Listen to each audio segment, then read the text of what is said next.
Hello, my name's David Seaman, and this is the Three Lions Podcast.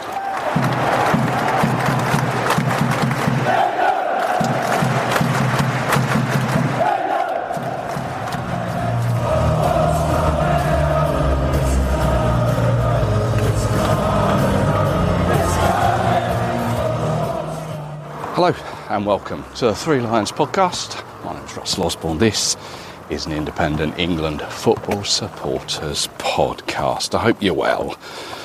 I find you as I'm on my way to Wembley this Thursday evening.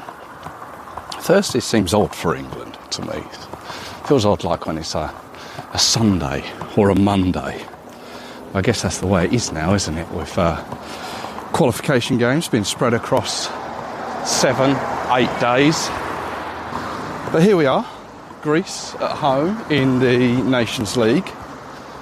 In the previous episode, I mentioned that both Ezri Konsa and Morgan Gibbs-White, they were both suspect, weren't they, to being in the squad.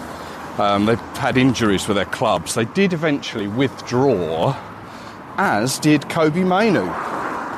And for a period of time, it looked like Lee Carsley was happy with the squad that had remained. But he did eventually call up Newcastle's Tino Livramento again, and Liverpool's Curtis Jones, both from the under-21s, who are scheduled to play both Ukraine and Azerbaijan.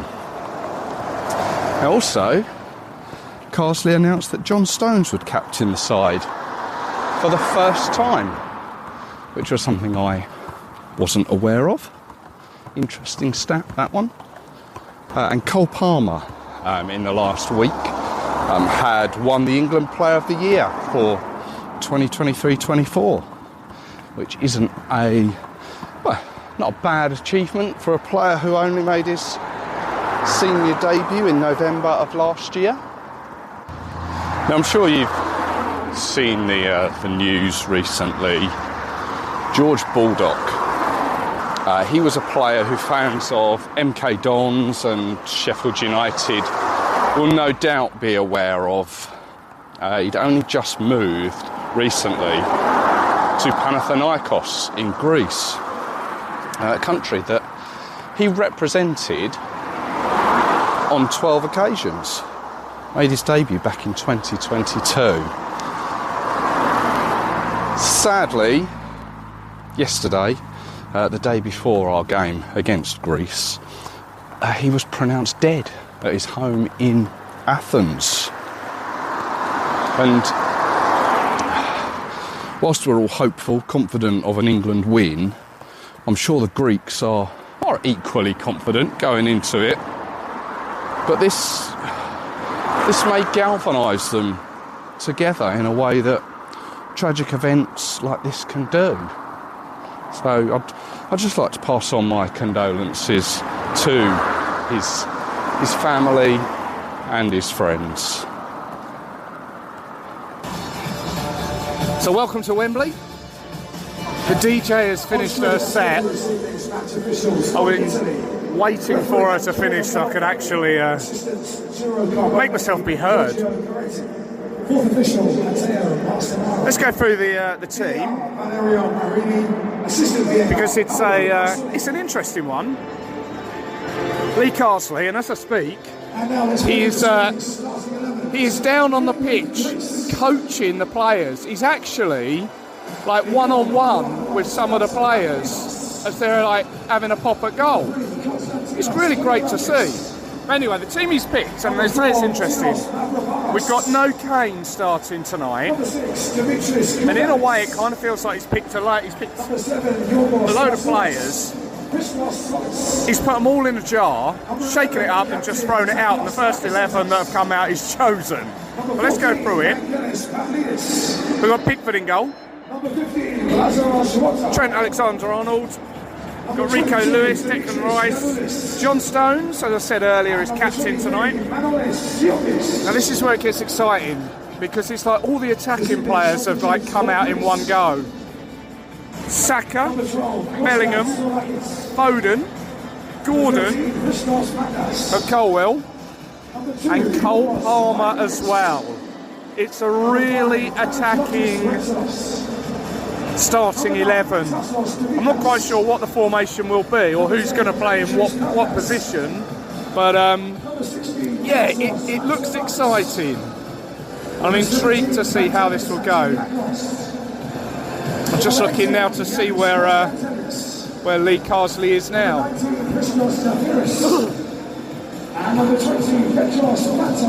It should be easy to spot him with his bald head. And now lining up for England. So I'm just thinking back to the Finland game last month, and there was just a little section of Finns I seem to remember. Where I'm standing now, behind the goal, you can sort of look across to the left-hand side, and the Greeks have got a whole corner. There's going to be a fair amount of Greeks tonight over there.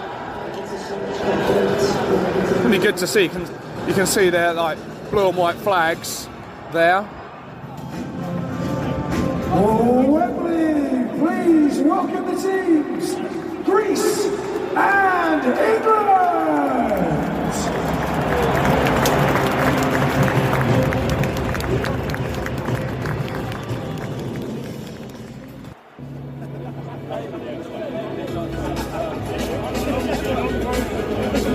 In the last 24 hours, our visitors have been touched by sad news following the tragic and very sudden passing of George Bulldog.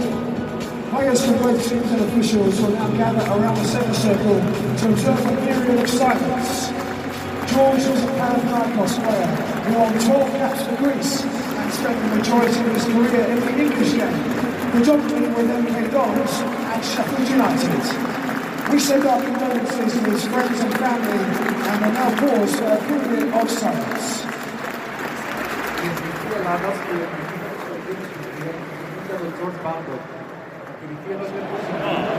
Greece had an absolute opportunity there, and they'll be regretting that. Maybe Pickford put us in a right trouble, losing the ball outside of his box. And the Greek fellows chipped it in. I think it was Colwell who cleared it off the line. Resulted in a corner, where we are now.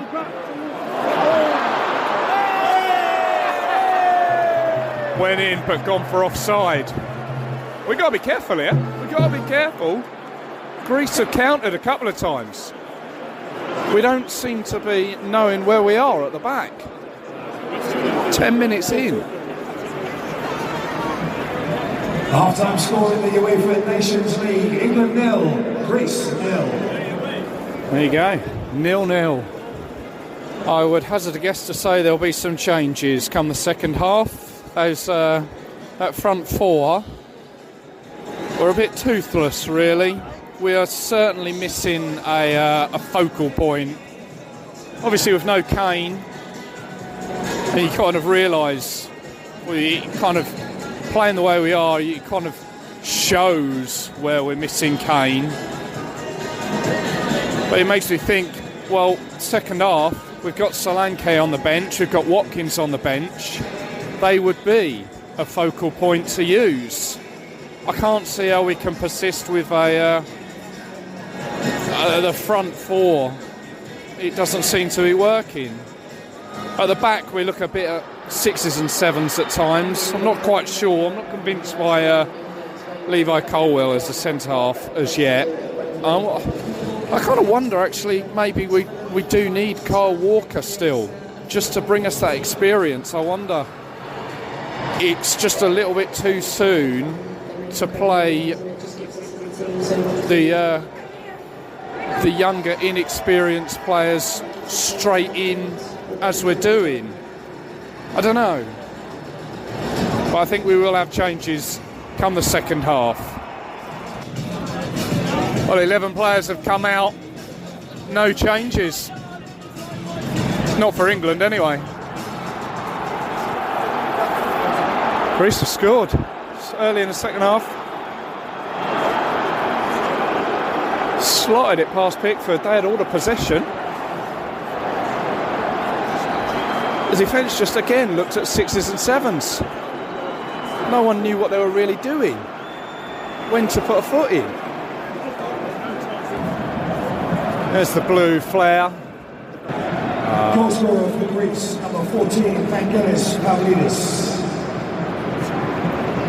It looks a nice moment. All the Greeks have gathered at one side with what looks like a T-shirt in memory of Baldock. Nice touch. I'm sure the pictures will be shown around the world of that. But again, not good enough. That wasn't good enough at all.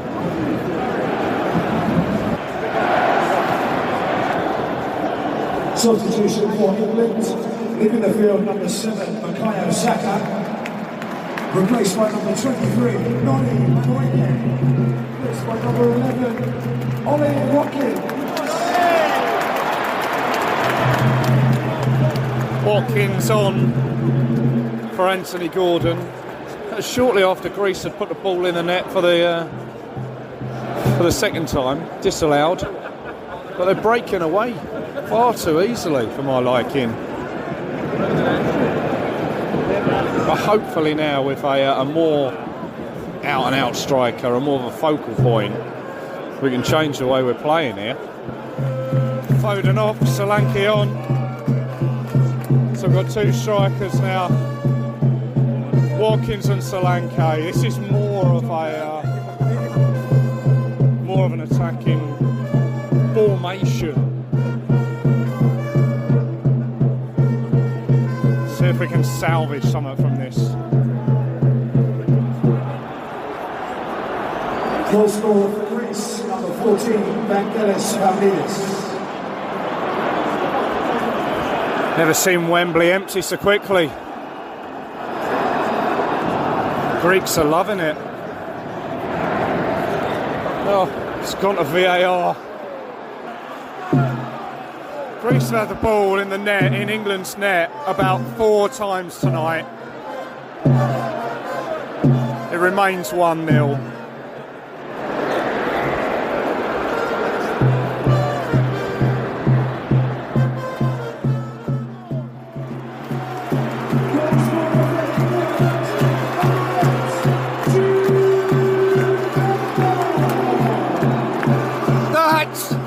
A get out of jail card. We've used a few too many of them this year.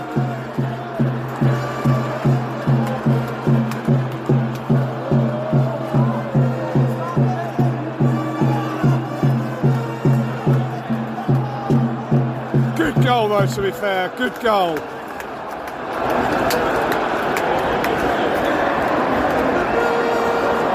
Still though, the Greeks have gone up the other end, won themselves a corner. This game is all over the place, or England are all over the place. Goal scorer for Greece, number 14, Vangelis Pavlidis. I'm assuming that one's going to count. 90 minutes on the clock.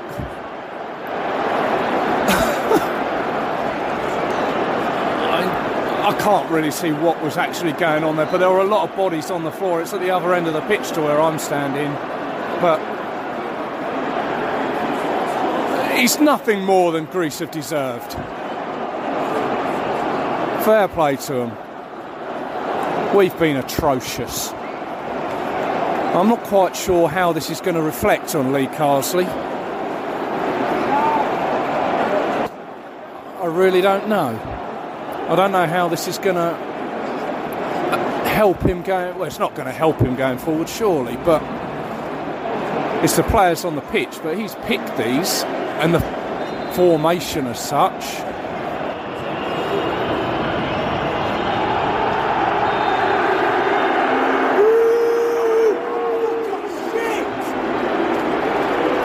Full-time score here at Wembley Stadium, England 1, Greece 2. Right, it's Friday. It's my lunch break.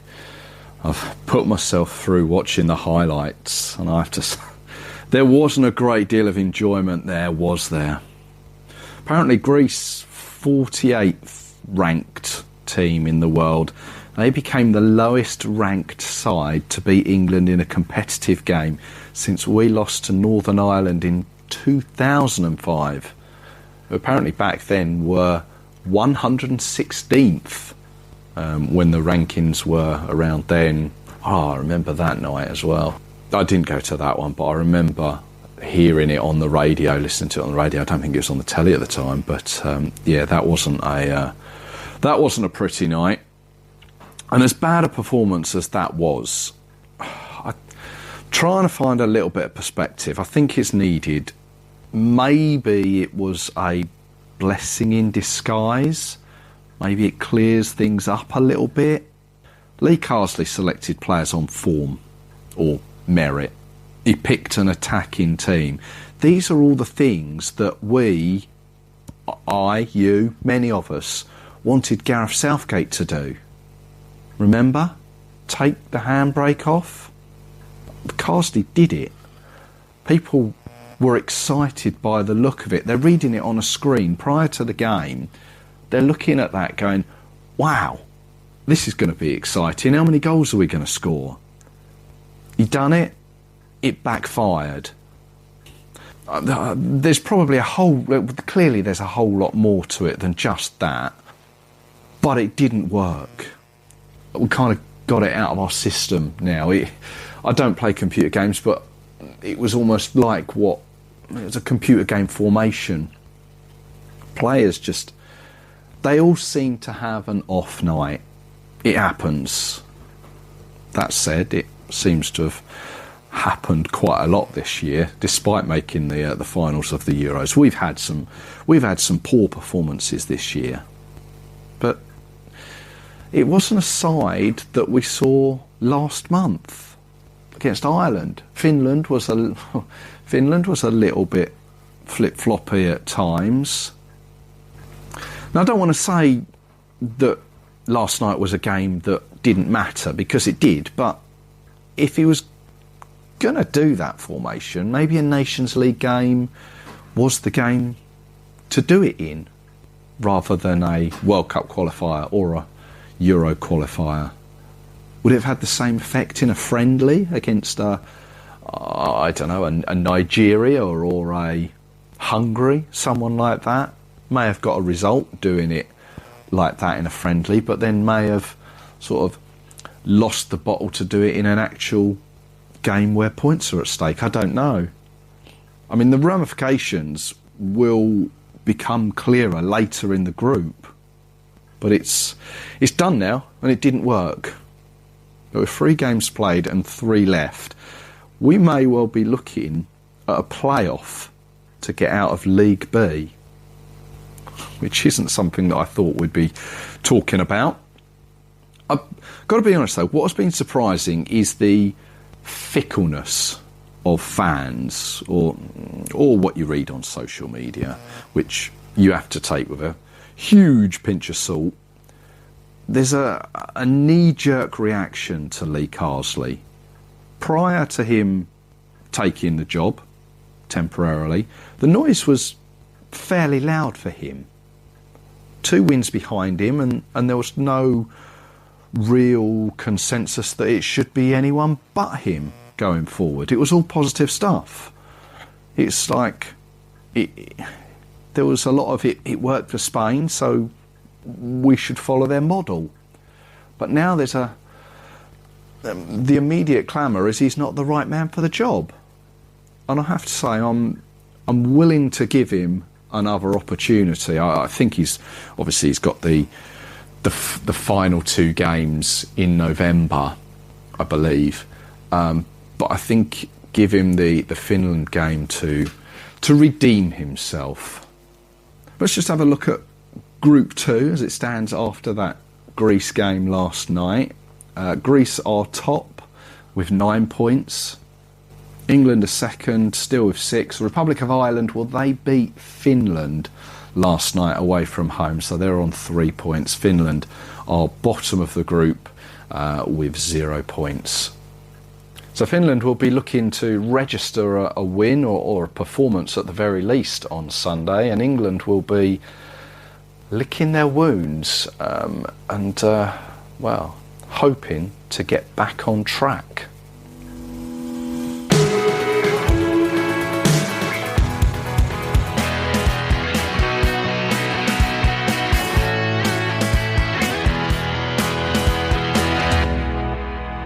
So the day after the Greece game, I had the pleasure of meeting some English football royalty. It was in the town next to me. Sir Geoff Hurst was having an audience with. It's all part of his farewell tour. This was a birthday present given to me earlier in the year. Still plenty of shows going around for it. If you get the opportunity to go, I can highly recommend it. First-hand accounts of that game, those goals from all those years ago. Although he's the last remaining member of the starting 11 from that day, I always think it's worth pointing out that there are still other squad members still with us. But he gave his views on the current game and, of course, VAR and goal line technology, which, well, in his day, in the final, but as he said, didn't matter anyway, we got a fourth. But as the evening went on, there was a Q&A that was opened up to the floor. West Ham questions came up, thoughts on other players of his time came up. Then it came. Who would he like to see as the next England manager? This, of course, following the Greece game. Interestingly, he opted for one of Jurgen Klopp or Pep Guardiola. Obviously, Jurgen Klopp now has taken this role within the Red Bull organisation of teams, so Jurgen Klopp's not an option. But yeah, he was keen for Pep Guardiola. He did say that he would like an English manager, but he said they were the best around at this moment in time. And around this time was as Thomas Tuchel was being touted as the favourite to take the job, which was then followed up by Matt Law of The Telegraph claiming that Lee Carsley doesn't want the job on a permanent basis, which throws me right off track now as to what my thoughts actually are on the role and who should have it. I'm not 100% on Tuchel. Can't put my finger on it. The German thing? Is it a thing? It plays on my mind, I have to be honest. I can't deny that he's a good manager. Champions League with Chelsea, titles with PSG and Bayern. But he doesn't seem to stay in a position for a long period of time.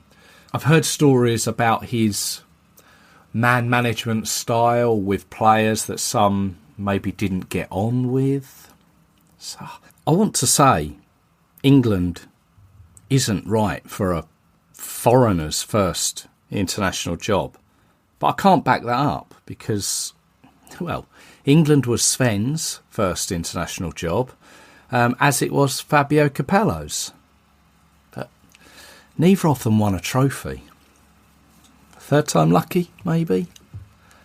But as I said, I still can't get past the German thing. I think Germany, they've always had a German manager, haven't they? Maybe the French have too, and the Spanish. We seem to be obsessed with... Well, maybe not obsessed. I think the thing is, do we take an English manager and accept that maybe things aren't going to be as we want them? Who knows how it'll be? And having an overseas manager isn't a guaranteed trophy win.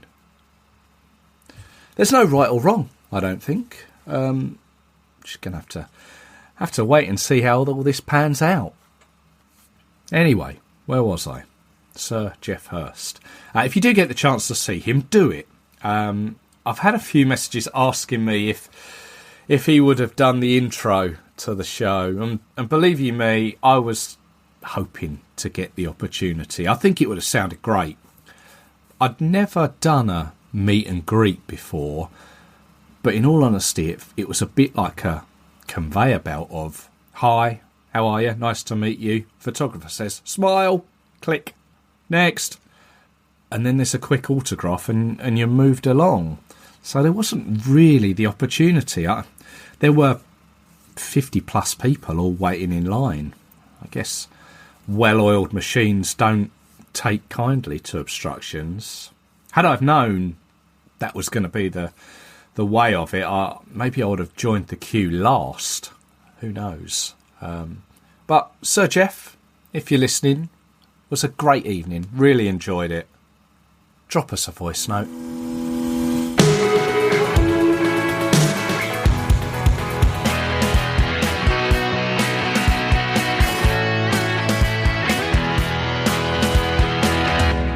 Let's move on to Sunday evening then. Finland in Helsinki, a game I was unable to go to, but I'm delighted to say I've been joined by Coventry and England fan, friend of the show, CJ Joyner, who was there. CJ, hello, mate. Hello, Russ. You well? Yeah, all good, thank you. Cool. All good. Cool. I've just mentioned about the managers there. We'll come to that in a bit. But first, Finland, how was it? Tell us how it was. Great place. Not the biggest city in the world, but there was a lot to do there. We did a walking tour, did a little bit of that, so to find out, really interesting with like the history and the way how the Russians invaded it and so on. We went over to an island where there was a fort. Yeah, I'd heard about that. As per the recommendation of a very good podcast. I can't think where I heard that. Yeah, and then we also did. We went down to the spa. So me and a mate went there, and we went in the pool and in the ice plunge pool. I'd seen this, which wasn't very pleasant. But that's not my idea of fun. We still had a bit of a swim for 10 minutes in there, yeah. and then we there's also the sauna as well. Okay, yeah. I know there was England were only given 1,600 tickets. Well, there are a lot more than that. How many people went without tickets? Do you reckon? I think there was quite a few in the home end. There seemed to be a few home end tickets become available because it was sold out. So there did seem to be quite a few home end tickets sort of pop up and become available as people were getting lucky on the waiting list. Right. Which is kind of understandable. So we although 1,600 isn't great. The end of the day, they sold it out. Yeah. So they sold out the home end. So you don't mind it as much, really. No, I mean, when that happens, it didn't seem to be the biggest of grounds, did it? It's 31 or 32,000, so it's the same as kind of what we've got at the CBS and Southampton, Leicester, that sort of size. Brighton, I think it's about that size. Wolves, yeah. It's all sort of that ballpark. Looks a decent ground for an athletics stadium. Yeah, we thought that for a stadium with an athletics track, it was good. And then you had that big tower that's next to the stadium that adds a little bit of character. And that was the Olympic Tower. So yeah, did you go up that? Did you? I don't know. Didn't even think about it, to be honest with you. No, there was one of the when the it was ITV Sam Matterface when he goes off on a tangent.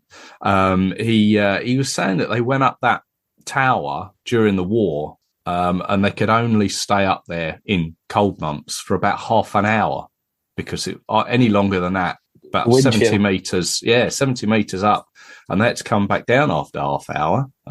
Interesting.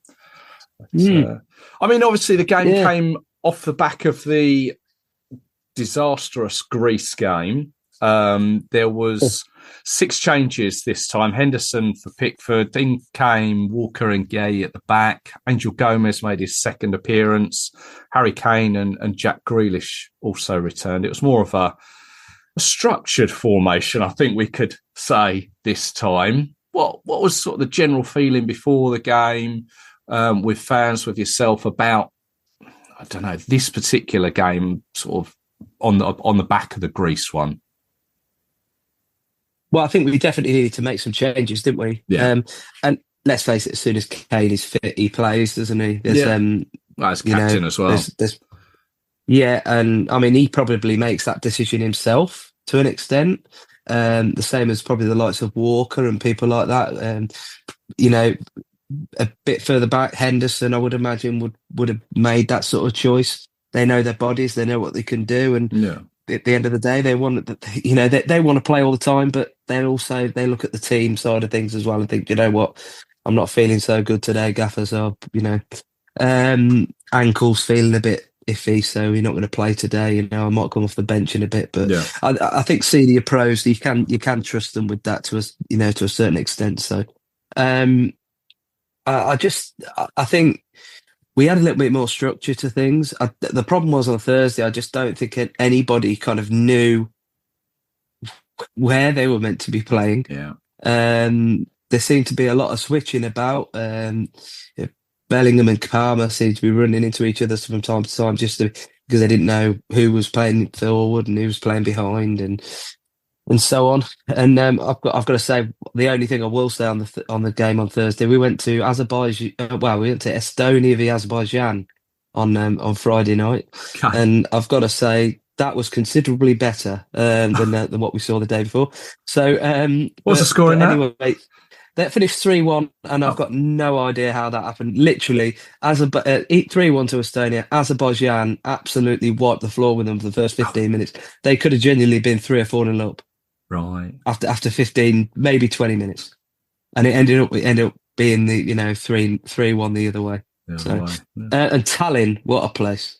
Is it? Unreal place. Yeah. Yeah. It's 10 years on Saturday since the last time I missed a game away from COVID and stuff like that. And that was in Estonia. And I kind of realised that the other day. So it was quite fitting, really, that we were there, and I actually got to watch a game there. It's the first time I watched a game in Finland as well, so that's it was quite nice to two new countries to tick off completely, and two new ones for watching football. But yeah, anyway, like back to our game, I thought that we looked a lot better. I think in spells it was probably the best we've looked at the previous 3 games. I don't think we were massively brilliant in the 2 games in September. I think people saying, "Oh God, Southgate, that wouldn't have happened under Southgate." Now, under Southgate, we used to beat those teams 4 or 5-0 in qualifiers, because we haven't come up against teams like that in the Nations League, because we are where we are, aren't we now? And that's an interesting point, really. Before all the other games we played in the Nations League have been against reasonably decent opposition, top level opposition, and likewise with the game on Thursday, these sort of games pop up every so often. Like it was around that time that we lost. It might have even been to the day, 5 years to the day that we lost to Czech Republic. So it was certainly around then, yeah. I think it came up on Footballogy either that day or the day before. That was the day. So those results happened under Southgate as well. But most of the time, those 2-0s in those first 2 games against that level of team in qualifiers, we would have been beating them 4 or 5-0, maybe 3-0. Yeah. But the same with regards to those they do happen. The bad results did as well from time to time, but they were rare. The game on Sunday, I just thought we actually played some nice stuff. I think we played some nice stuff. I thought Finland looked a little bit better than what they did before. I think they upped their game a little bit, which is it's good. It's good to see that they did that. Yeah, they're at home as well. So and we still managed to do the business against them. I thought actually Kane although he wasn't there, he didn't really have a massive amount of opportunities on the ball in the box to score. But ultimately, he linked the play really well. I thought, particularly he played the ball between him and Grealish a couple of times, and he looked quite good. And point. I've always said, you need that focal point, and he's something that the other striker, he's got something that the other strikers don't offer. Really, his link play is, I've always said, is the best part of his game. That game is Seville. So at the time of recording, we were actually heading towards that ground. What was it, 6 years ago? But I've got to say that day was his best performance for England. He didn't score, and I've probably said that on this podcast a few times and a few other times as well. But that says all you need to know about him. And our record goal scorer, he's going to score a lot more goals going forward for both club and country. And I just think, but he's so important when he drops back. But the thing is, he's got to have those players around him that cut in and go ahead. So he almost drops back into like a number 10 role or number 8 role sometimes. And then he's got those wide players that effectively form a front two, so to speak. And that kind of does work, and it did work, to be fair. And Alexander Arnold with a free kick. I don't think, again, he had a fantastic game at all. I think he was very poor on Thursday. Him and Colwell. I know Colwell had that issue with the issue, but unreal clearance off the line. But aside from that, he was very, very, very poor. But I think ultimately that free kick kind of makes up for it a little bit, doesn't it? He certainly glossed it. And I thought we were going to be getting it. I can't remember who else was on the ball now, but I think it was it must have been a left footer. So I was thinking we're going to be getting an in-swinger here. And I was looking down at, I think it was one of the centre halves that seemed to be quite open with nobody on him. Right. I can't remember which one it was, but we were looking down and thinking, that's where the ball's going. Because there didn't seem to be anybody really marking him. So none of us expected him to take that free kick. And I mean, well, we're pleased he did. Yeah. Because, he's such a good technical footballer. Still not convinced he's a very good defender, but technique-wise with the ball, he's just unbelievable. And if he's playing well and with that technique, he's worth just putting in the squad and effectively playing almost like a 4-3-2 or something, and just saying, look, Trent, you be the extra man, just play wherever you want. Just ping some balls in the box, have some shots at goal and just do whatever you want. We need to change things up a little bit. But yeah, like I said, I was very pleased for him, really. He definitely needed that goal. Yeah, there you got it. And then Declan Rice sort of tapped one in after work down on that was on the left-hand side, I think, by... Yeah, I can't remember who it was. I was going to say Watkins. It came on. Yeah, it's Watkins. And again, I'm pleased for Watkins. He showed what he could do there with he showed what he could do against Holland, didn't he? When he came off the bench with that goal scoring touch, but also he showed what he could do there with the ball kind of coming forward and creating that chance for someone else. And he did excellent. And it was a nice little deft touch from Rice to push it past the keeper. So all in all, not a bad performance at all, and one that I'm very happy with. Yeah, just touching back on Harry Kane, do we think maybe now coming off, he's going to only be lasting like 70 minutes a game now for England? Is that because that's pretty much what's happened throughout the summer or on occasions? But I mean, obviously he was injured. Or was carrying an injury or wasn't himself. But I'm just wondering, because he's not getting any younger, whether this is what we're going to be seeing now. Harry Kane sort of only getting 60, 70 minutes of a game. Yeah, and then you start to look at it and think... There's a transition then, isn't it? Yeah, you've got a bit of an elephant in the room there because you think your captain almost certainly won't be playing 90 minutes. Yeah. So is that, and I mean, one last thing on Thursday. We don't want to look at that game any longer than we have to, but distinct lack of leaders. We had no Kane, Maguire's not in the squad. Sometimes you look at that team. Mark Gay's been superb. Yeah. I love the bloke.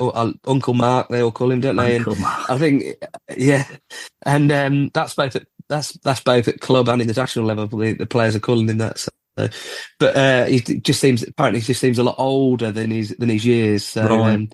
but anyway, so he, I think he's been fantastic. But sometimes you look at you've got to look beyond a player's raw ability, raw talent, and sometimes, maybe it's worth having a player that has got a bit more of a leadership quality, not a terrible centre half as well. I mean, I could never question Maguire's performances for England. But I think sometimes him being in the squad, and we've got to remember there's no Jordan Henderson now as well, and players like that. Trippier's gone. Yeah. Those experienced heads. That we are losing these players. It looks like Luke Shaw, who knows? We're losing a lot of experienced players, and as good as Stones is as a centre half, there's very few clubs in the world that wouldn't want him playing for them. But he isn't a leader, Right. And I think that was a big thing on Sunday, that we had that leader on the pitch in Kane. And it's something that really we need to look at the bigger picture going forwards, because if he's the only effective leader on that pitch, and then you take off, you put in the likes of Watkins, it's not happening. And the other thing is as well with Watkins, similar sort of thing with when Tony was available, which he isn't really now. No. Let's be honest, is he? But it was only for a small period, obviously, beforehand, where Tony was available. But what we do need to look at as well is, people seem to be talking, and there seems to be this notion in the media, a lot of media as well, that Watkins is the man to pass the torch to. He's about 2 or 3 years younger than Kane. He's only won tournament. He's only probably got one more tournament effectively in him when Kane retires. And you just don't know. He might be the sort of guy that 31, 32, he calls it a day for England. That's only in a couple of years' time. 3-4 years' time. Kane could still be playing at 35, 36 at that point. So True. it's something we do need to think about, that, we need to maybe be looking beyond Watkins as well, really. And who else is there? And you're struggling a little bit. Yeah, I get you. Yeah. Well, let's move on to the other elephant in the room, I guess, is the managerial situation. I mean, I've said before, Lee Carsley was my preferred candidate. That was prior to Greece. I was prepared to give him the benefit of the doubt for Finland, and I think now it's the benefit of the doubt for the next 2 games. But I think he may have talked himself out of it, and we've got various other names in the frame. What's your opinions, and what did you hear? What were the sort of thoughts on the ground in Finland? A lot of people have kind of accepted that he's not the man. Yeah, I think it's a shame. I desperately wanted him to do well. I've met Lee a few times, just through sort of family connections, really. Right. He's actually one of the funniest blokes I've ever met in my life. His personality is just unbelievable. Like, you don't kind of get that, but he is genuinely like a really funny bloke. But either way, I think tactically, he's shown what he can do. Coaching wise, he's shown what he can do. He's turned. There's big jobs out there that he could have taken in the past, and he hasn't taken in due to family commitments, really. And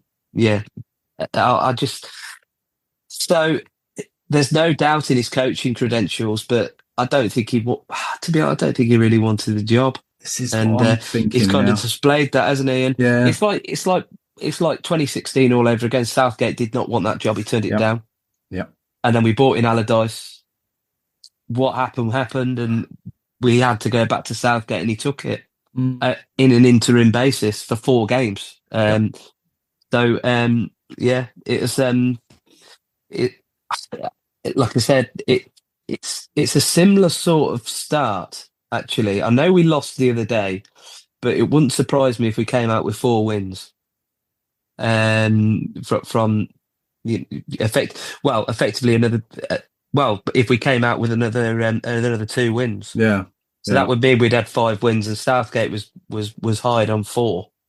I mean, if you were to say right at the beginning, before all the games were played, would you take 5 wins out of 6, not knowing what the 6th one was? Yeah. I think the vast majority of us, would have said yes. I would do, and I did say,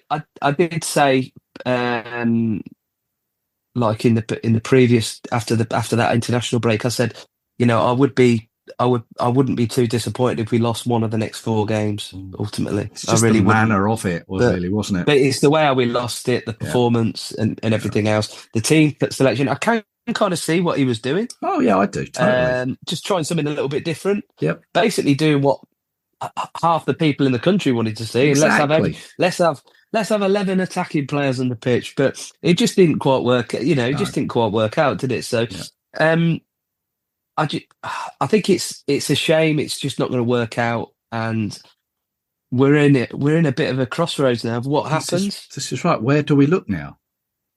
I mean, they're talking about Tom Tuchel, saying he's very.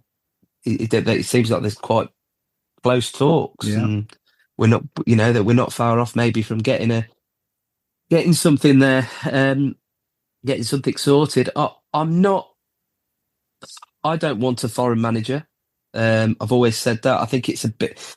I never liked the fact that Serena Wiegman was England manager. I think it slaps a bit, and it gives a little bit of a slap in the face with English coaches that the FA have said a number of times down the years that English coaches need to be given a chance at the top level, and then potentially we're facing the 2 top jobs going to foreign coaches, which is something that I think the FA need to look at themselves for, really, because ultimately, and even in the back room, Hasselbank was a key part of that back room. You're thinking, well, what?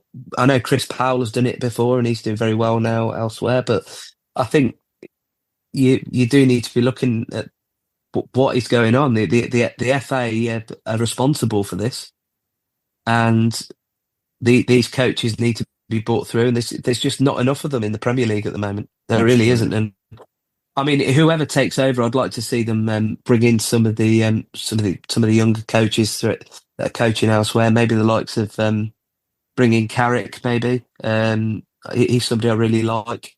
We've already got Ashley Cole who's sort of employed in the sort of a assistant sort of position. I don't know whether that would still remain if, say, Tuchel was to come in, whether he'd bring his own staff in, and Ashley Cole would be standing on the sides like he was in that Roma picture. Leaning in the photo. Leaning over the fence at St George's Park, so he's still there.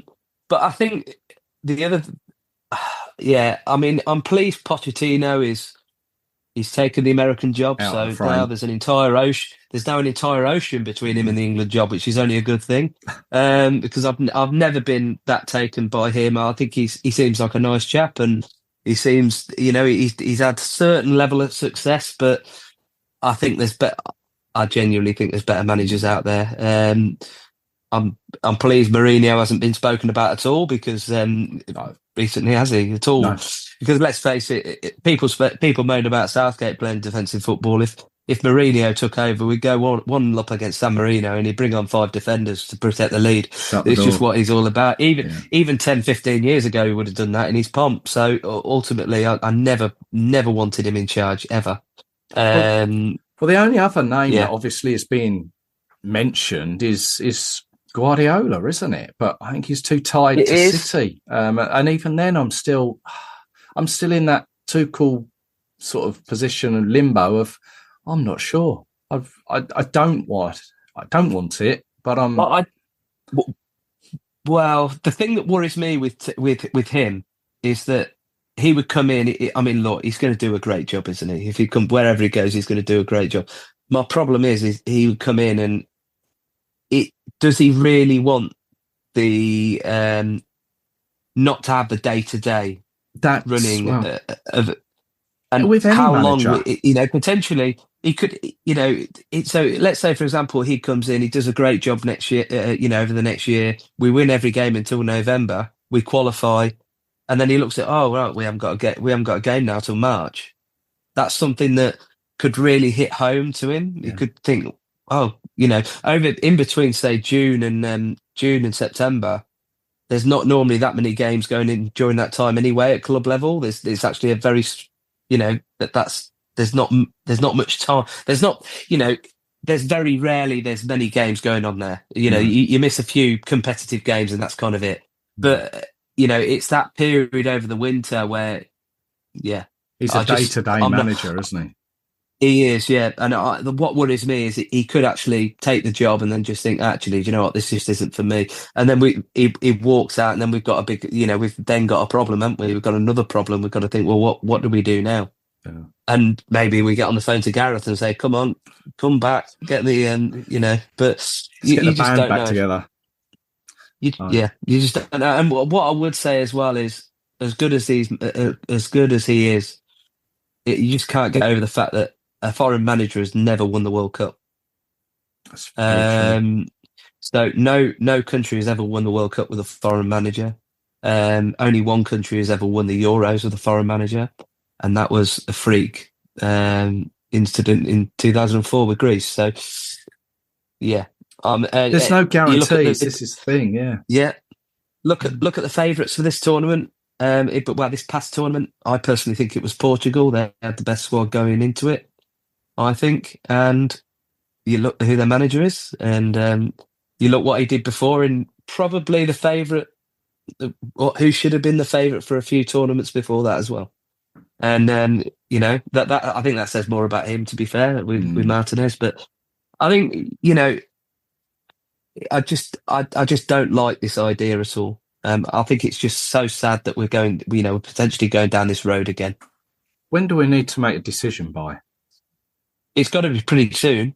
I mean, by March would be nice. But I suppose if we can make a decision now when they're available, then Kazi wants to go back to the 21s, doesn't he? So he can drop back in and potentially they come in for November, but I don't know. Would we take a new manager for the last two games? If they're available and they want to come in, I don't see why not, or at least form some part of the setup. And it would make sense. Do you know what? It would make sense to have Carsley actually involved within that setup because he knows so many of those players. Yeah, well, this is obviously one of the reasons why people thought that he's the next manager, because there's the transition of players and him as the manager. I'm just thinking back to when, I think it was 96, when Terry Venables and Glenn Hoddle were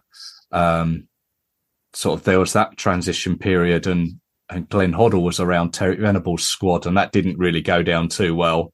But that's a long time ago now. But maybe we will have a new face in place come Greece away. Possibly. I think it's very unlikely, but you just never know, do you? No. If you're appointing someone, you might as well appoint them there and then, really, if you've got games coming up. And like I said, there's no reason really why we couldn't keep Carsley around. I know it wouldn't work going forward because he wouldn't be able to do both roles of the 21s. He just wouldn't be able to. They're playing at the same time. Yeah, but it's still, I think it would be worth having him there. Whether that means he's doing it permanently, and somebody else goes into the 21s, I don't know. But or just there, here and there. There, here and there. Really, I don't know. Interesting times. Did I read that? Yes. I think, as you mentioned, Estonia that you went to. Did I read that was your 110th England or consecutive game? Yeah, this was if you take out COVID and all that, and when we haven't been allowed to be there, like the Wolves home game and so on, that sort of thing. Hungary. It's been. It's the 110th in a row. So, wow, marvelous milestone. Nice one. Well, it's my 50th in a row. At one point, would have been the game in Rijeka, the Croatia game in the Nations League. Yeah, so that got stopped, and I don't know how many it is in a row now since the Nations League a couple of years ago when we did have those behind closed doors games. I don't know how long that's been, but how many it's been. But it's probably pushing towards 30. But yeah, Cracking achievement. Just despite some of the lows, I've not regretted any of it. So exactly, best hobby in the world. Exactly, all what being an England fan is. CJ, with the best people in the world. Oh, I wasn't there. I wasn't there the other day. No, it wasn't quite the same. So. I'll be there in Athens. CJ, thank you very much for your time. It's always a pleasure to speak to you and see you. No worries. I shall see you then.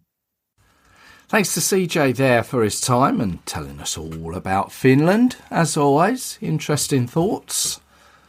Now, that was recorded late Tuesday afternoon. I headed out to Pizza Express straight afterwards. Not the Woking branch, I might add. We were celebrating my daughter's birthday. Midway through, my phone, it just began to ping. Da-ding, da-ding, da-ding, da-ding. Loads of messages coming through. As you've no doubt seen, Thomas Tuchel has been announced as the new England manager by every news outlet, bar the FA, who it appears are going to have a press conference midday Wednesday the 16th. Now, we've already heard CJ's thoughts, and I have to say, the more I think about it, I'm not jumping through hoops. It doesn't excite me in probably the way it should. In days gone by, the rumour mill would have been awash with names who were supposedly in talks with the FA. This time it just doesn't seem that way. I appreciate that the selection pool wasn't particularly big, but it almost feels a little rushed following the Greece game. Now, Tuchel is 51 years old. He's been out of work since the 18th of May this year after leaving Bayern Munich in their worst final Bundesliga position since 2010. They finished third. He becomes England's 16th full-time manager and the third foreign manager following Sven and Fabio Capello. But as I previously mentioned, he has won the Champions League with Chelsea, titles with PSG and Bayern Munich. But I fear that if things go wrong, and at times there will be dips, I can't see our press giving him much of a honeymoon period. But there we have it. Thomas Tuchel appears to be the next England manager. Let's leave it there. Thank you very much for joining me. I hope you've enjoyed it. Don't forget, you can follow the show on social media. Just search Three Lions Podcast, Twitter, Facebook, Instagram. You can let me know your thoughts there. What do you think of Thomas Tuchel taking on that poison chalice of the England manager? You can email me, threelionspodcast@gmail.com if that's your preference. So until the next time, take care of yourselves. Auf Wiedersehen.